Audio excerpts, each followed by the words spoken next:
লেভিটেটিং candle এটি একটি বেশ মজাদার অ্যাক্টিভিটি। আমরা সবাই জানি কোনো কিছু জ্বলার জন্য অক্সিজেনের প্রয়োজন হয় এবং কোনো বস্তু যখন জ্বলে তখন কার্বন ডাইঅক্সাইড ত্যাগ করে। এই মজাদার অ্যাক্টিভিটিটা বানানোর জন্য তোমাদের লাগবে ক্যান্ডেল, একটা কাচের গ্লাস, ম্যাচ বক্স অথবা দেশলাই বক্স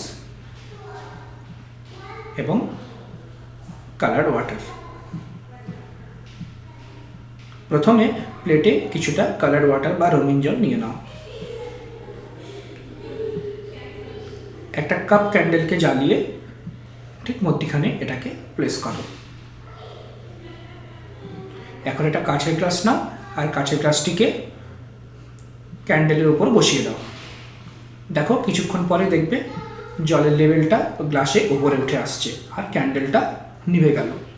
এর কারণ ক্যান্ডেল গ্লাসের মধ্যে সমস্ত অক্সিজেনকে ব্যবহার করে নিল, আর তার ফলে যে চাপের তারতম্য হলো, চাপ কমলো, সেটার জন্য বাইরে থেকে জলটা উপরের দিকে উঠে আসে।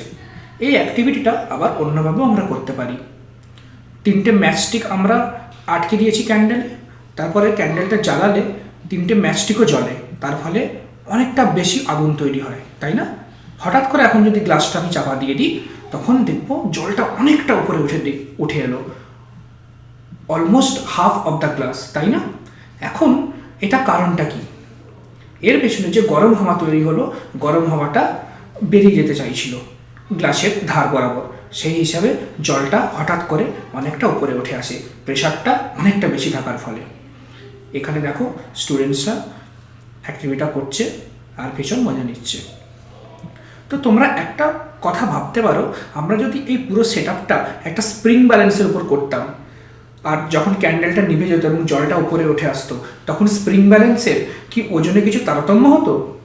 তোমরা পরীক্ষাটি করো এবং ভেবে আমাদের উত্তর পাঠাও। আমাদের তো জানোই আমাদের ঠিকানা, ইয়েস, চেক করো @support@arvindguptatoys.com। Have fun.